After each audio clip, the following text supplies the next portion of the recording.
Hi guys, it's M&M from Let's Go Fishing. I've got a little bit of apology to make.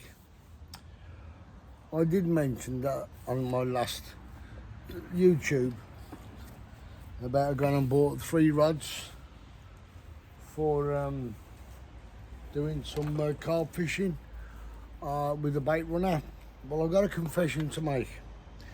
I did say that I bought 3 rods for £30 and reels. I'm sorry, because my haste of buying buying rods for doing carp fishing on a bait runner, I hastily didn't look properly. I said I would get 3 rods for £32.35 off Amazon. Sorry, I told a lie. It was 1 rod. Because my wife looked at it and said, "You stupid bleeder, it wasn't 3 rods, it's a 3-piece rod." I do apologise. That's maybe my dyslexia. That's how easy it is for me to get things mixed up. Just thought I'd explain that to you now. But they come today, so I'm going to show you how I'm going to set up for using my bait runner for carp fishing, because it's come with, as I said, I don't go for brand names. Don't go for brand names at all. It's a 3-section rod. It's a nice little bait running reel, look. Real nice, smooth. There's the bait runner there. I'm just going to check it. I'm going to set it up in front of you so you can see the way I'm going to set it up for the way I want to fish. Not the way you carp anglers fish. I might be doing something similar to what some of you carp anglers were set up, but this is my own setup, the way I want to do it. Eventually I will progress into carp angling on a bait runner. But as I said, it's a nice lightweight rod, 3-piece, which I thought I was buying 3 for, because it said 3, and I didn't mean small print as 3-piece. At the moment, I think it's about a 12-foot rod. It's a nice rod, nice and light, and I checked it out in the house, and believe it or not, the balance with that, it's only a small bait runner, it's only a small one, but the balance between the length of the rod, I'd say that's a good 12-foot rod. Really nice that is. So I'm going to set it up the way I would set it up for the way I want to use it. Now, it's already pre-lined. I think it's about £10 line on this. And as you're seeing, I was down Harvington, I think it was last Sunday. And yeah, I think it was last Sunday. I was down there, and not the Sunday just gone, but 2 weeks, or one of the weekdays I went down. Can't remember now, offhand. Of course, I've got my rabbit running around, so I've got to watch that it don't start nipping on the line. Little bugger. And it's really nice. Got already a nice bend in it from what I can see, because I was using those seed rods, and to be honest, they were all right, but when you're casting out, just stop that turning. When you're casting out something in grams, apart from ounces, there's a big bloody difference. Especially when it comes to that rod, because it had no give in it.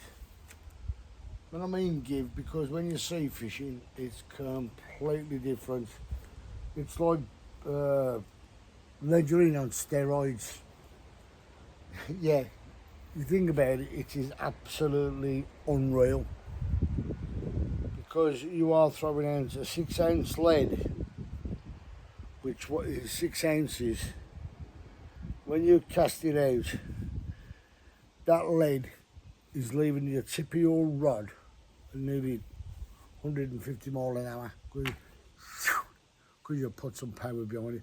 Don't forget, when you're sea fishing and you're casting against the wind if it's coming towards you, or coming from the right of you, or crossing from the left. Now, if it's coming from the left of you, you cast to your left into the wind. So as the leg goes towards it, the drag of the line will pull your lead across and land in front of you. And it's the same if the wind is coming from the right, you cast into the wind and it brings your lead across, hits the ground, hold the line, let it settle, and then you tighten up on it when you're sea fishing. Right, so what I'm going to do, I use a small swivel, and the way I do it, I'm going to do this large, if you can see. Now this is the way I will put a swivel on when I'm sea fishing. Let's bring it this side. Bring the rod over here, that's it. Ooh, I can do better that way. By showing you, I wish I had a white t-shirt so you could see better. I'll make a loop here, right by my swivel, look. So where my swivel is. I'll make a loop round my finger and I go 1, 2, 3, 4, 5 turns round it. Then I come through that loop that I've just made. And when I've done the turns, see what I've done the turns there, look. Then I'll bring that line, sorry you can't see because of my chunky fingers, and bring it back through like that, like so. Then what I do, I wet it and then I pull it, and I pull it down.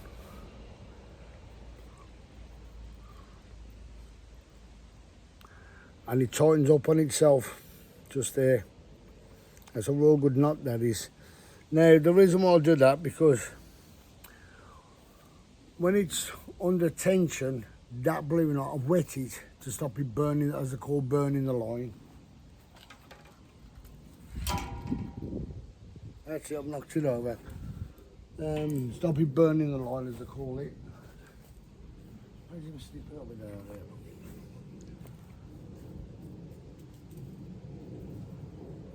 There it is.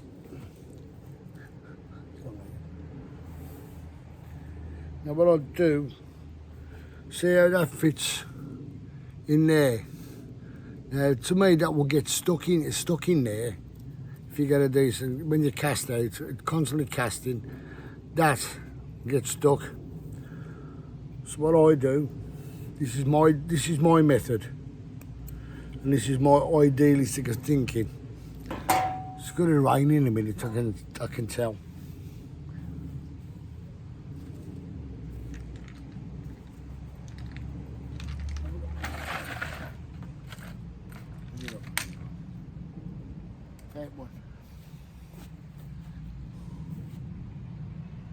I put a shot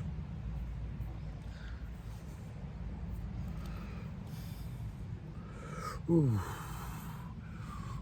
it's so awkward. It started to spit of rain. Trust me to start filming on a spit of rain. So as you can see, I've gone and put a shot there.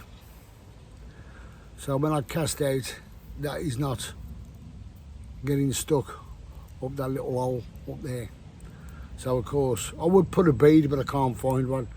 So that now is secure. Now what I'm gonna do, now you see me buy some things from the shop at Harvington. This is the way I'm gonna set up for when I'm doing my carp fishing. As you see me doing on the other one, that one there.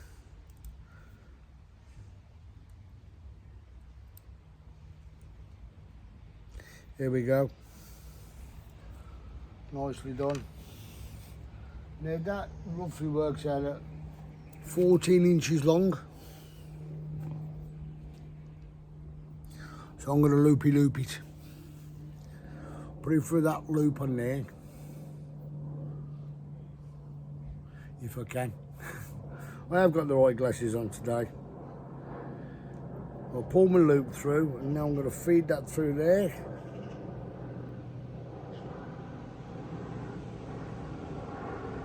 Oh, it's come through nicely, that is. Sorry about the noise, folks, got an airplane crossing. That's how it's attached, nicely. So I've fixed it up all like that. So I've got 18 inches from, 14 inches from there. Oops, we'll get it, to the hook. To the hook bit. I'll get it in a minute. To the hook bit and that little loop. So for a size 14 hook, barbless, and as you know, that expands. I'm not telling you how to suck eggs, right? So that is me now, set up, ready to fish. Now, I'm going to be using my normal rod, my method feeding rod, because I will eventually invest in another one of these. It's got a nice handle to it. Yeah, the name's on there, what it is, name of the rod. I'll show it you, because as I said, me being dyslexic, there's the name of the rod. I'll get closer. That's the name of the rod. Okay, it's a nice rod. It's got a nice grip there as well, right on the bottom. There, so you can give it a nice punch out. It's like a sea rod really, if you think about it. This is built for what it's aimed for. Carp fishing, not sea fishing. I've got a friend who said, oh, I've got a pair of carp rods, I'll bring them sea fishing with me. No, do not. Because a sea rod is completely different to a carp rod, because the way it's made, because don't forget, every rod is made completely different. I mean, you got your fly rods, and they're made to make it flick and whip more as you cast forward. They whip without you realising, but they are a lovely rod, and they're balanced. That's why they've got the reel on the end, right to the back end. And of course, whoops a daisy. Oh, yeah, sugar. I'll kick that over. Sorry, I'm fighting with the chair here.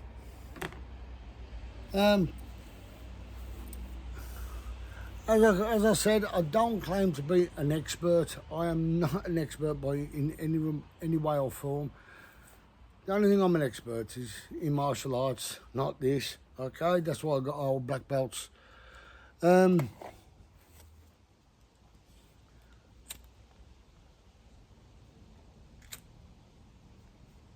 As you know, I do this for a couple of reasons. I do this for your mental health. That's one. Two, well-being. That means yourself. Helps you concentrate.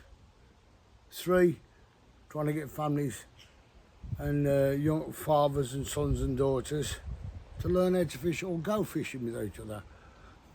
And four, clean up the environment.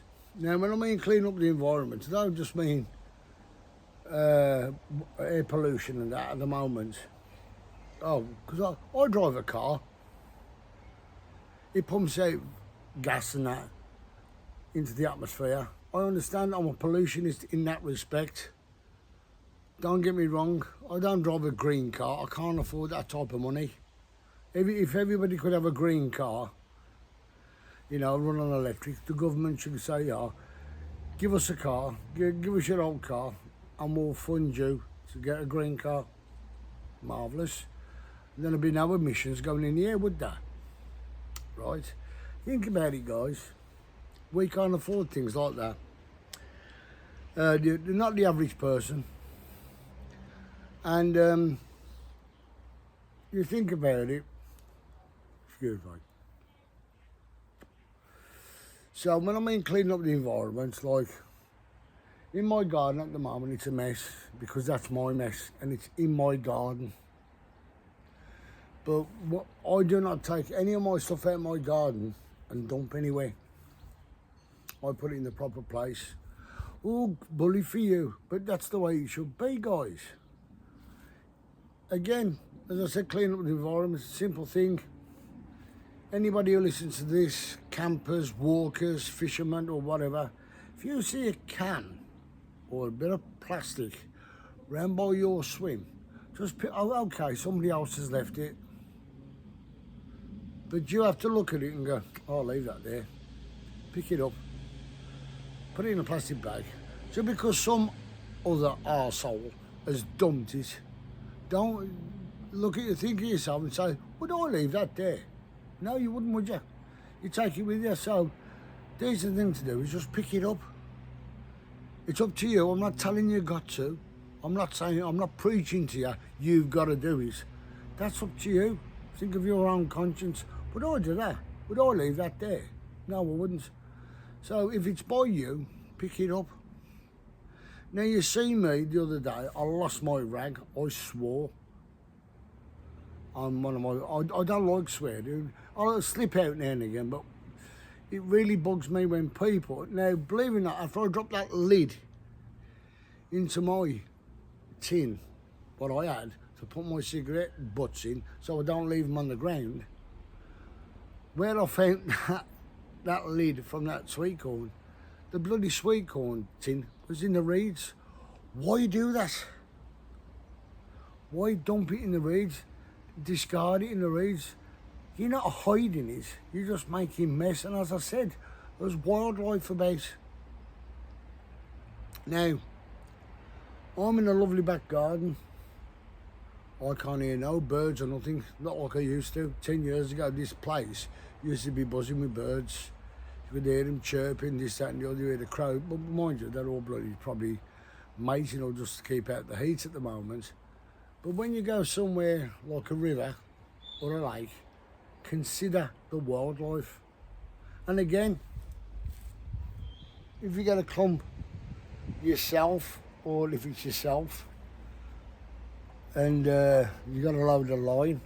Now, you see me pick up line, and I was just walking past my car. Somebody, of course, just discarded the line on the floor. Why? If you discard that line, you pick it up, wrap it up, make it into a little circle. If you don't discard it and take it home with you, chop it up fine, cut it down with a pair of scissors, cut it right fine down, and it'll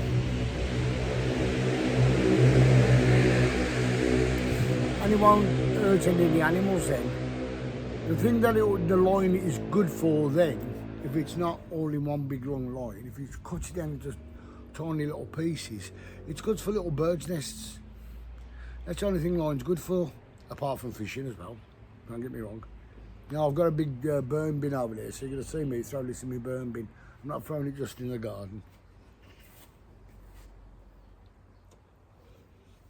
So of course, let's get off that subject of pollution. But as I said, I'm sorry for telling a porcupine that I got, or I bought 3 rods for 32 quid. That was misinformation off me. I do apologise. And also, them things that I got, see the line there on them, just over here. They're all, well, it's 7 on there now, because I'm using one. Now this is the long one of 14 inches. Now, I paid probably £4 for them. But I will try and attempt to show you how I tie a hook. I'm going to pause you for a second.